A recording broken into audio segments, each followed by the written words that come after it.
same as 12 times 10 to the 6 Newton millimeters. We're all okay with that? I could do it. I could draw the diagram. I could say, well, that's 8. That means it's going to be 4 on each side, which means that our diagram, that's a terrible 4, so I'm going to redraw it. So my diagram is going to look like this. It's going to be 4 and 4. And so that's 4 meters up times 6, which means my bending moment diagram is going to look like that. 4 times 6 is, this is 3 meters. 4 times 6 is 12 kilonewtons. Now, I would say that although this is a good rule, this number is not given to you in the back of the book. And for me, it didn't take very long for me to draw that. So because it's a good reinforcement to say, oh, I have a check, and then my check worked. Okay, so I know my M, so let's see, our formula for bending stress is sigma B equals my on I. What is our I value? Now, let's go through this. Let's read the question very carefully.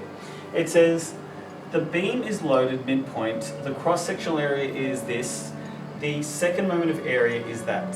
What is the maximum compressive stress? Now you might say, but sir, there's no compressive stress, it's bending. So maybe if they gave an answer of 0, oh God, that would have tricked people, right? And I would actually say they didn't put 0 there because otherwise there would be people who would just argue that no, that's not correct, so there's no axial load. But the fact is, we know that bending is made up of a combination of tension and compression. We have compression on the top and tension on the bottom. So when we have Y bars, we actually have 2 Y bars. We have this one here, the Y, so we have a neutral axis. In this case, the neutral axis is higher. The neutral axis here is 96 from the top and 154 from the bottom. Now, which one is Y compression and which one is Y tension? The top one is compression, and this one. Now, if we're designing, I always say we always design the critical bending stress is going to be the big Y.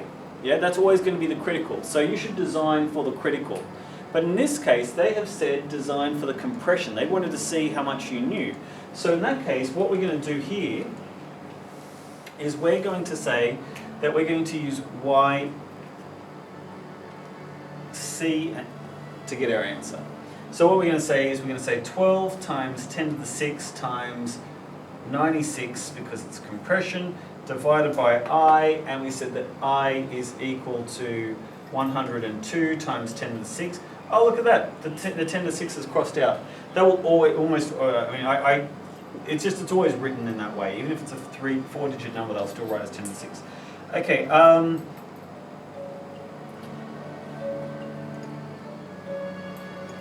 okay, just to do an estimate, we can say, well, the hundreds, that's pretty close to 100. So the number's probably going to be around about 12. So I'm liking A, but let's just type the numbers in. 96 divided by 102 equals 11.29 A. Excellent. Okay. A 4 meter beam is loaded. So, okay, they've said that L equals 4. F equals... okay, maybe this was the question that I didn't like. Okay, okay, what we've got here, we've got a rectangular section, so this is clearly the neutral axis, and we've got D equals 100, B equals 50.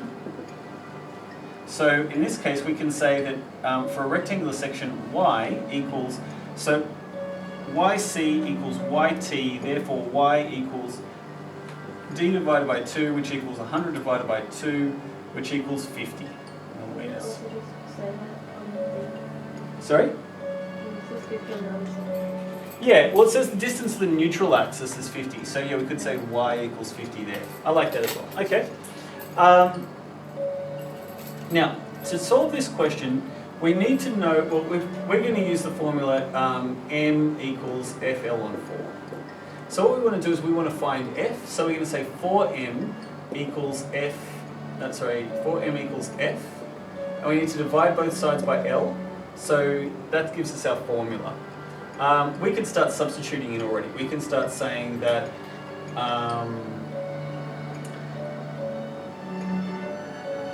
okay, what is our maximum bending moment? So how's another way that we can find that maximum bending moment? We can say, well, sigma b equals my on I. So how can we rewrite that question so that we now get m? So we can say, well, I times sigma b equals m y. And if we divide both sides by y, we then eliminate y.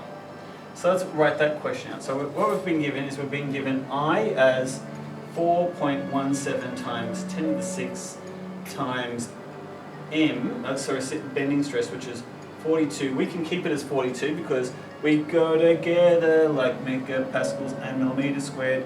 We've got y, which is 50.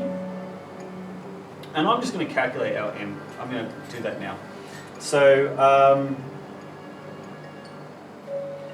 now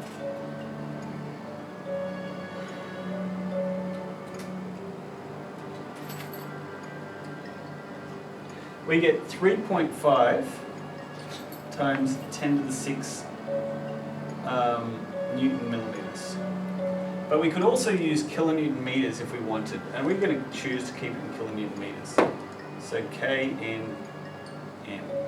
And so what we can do here is we can then substitute 4 times 3.5 Kn divided by L, which we said is 4, gives us, well, they cross out, gives us a force.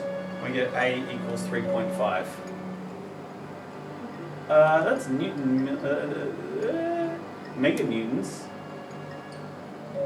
I'm pretty sure that's supposed to be kilonewtons. Because we said we're going to use kilonewton meters. I did remember there was a question I didn't like. I think this is it because it says meganewtons. Okay. We're going to move on. That's the process. Okay, so this is another question about a cantilever. So we saw the plane. In this case here, if there's only one reaction, we know that the only two loading conditions they can give you in the HSC is a pin and a roller, or a single fixed reaction. That's all they can give you in the HSC. The syllabus says so, right? So that's all they can give you. So if there's only one reaction, you can't have a pin and a roller. So that means this has to be fixed. If it's fixed, it means it has to have a moment couple, right? Because we know there's going to be an amount of moment here, and we're going to have something balancing it.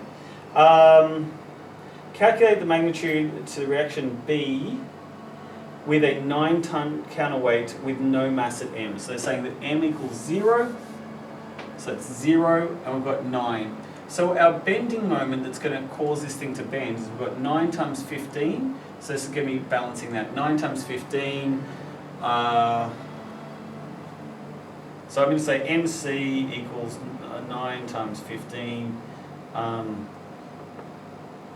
The vertical reaction has to be 9 tons.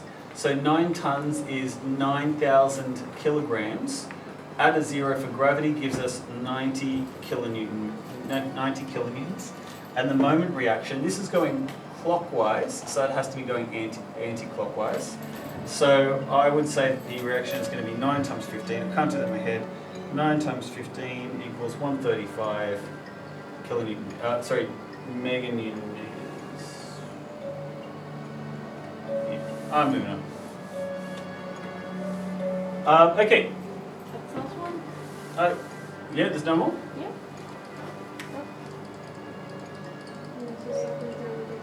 Okay, we're done.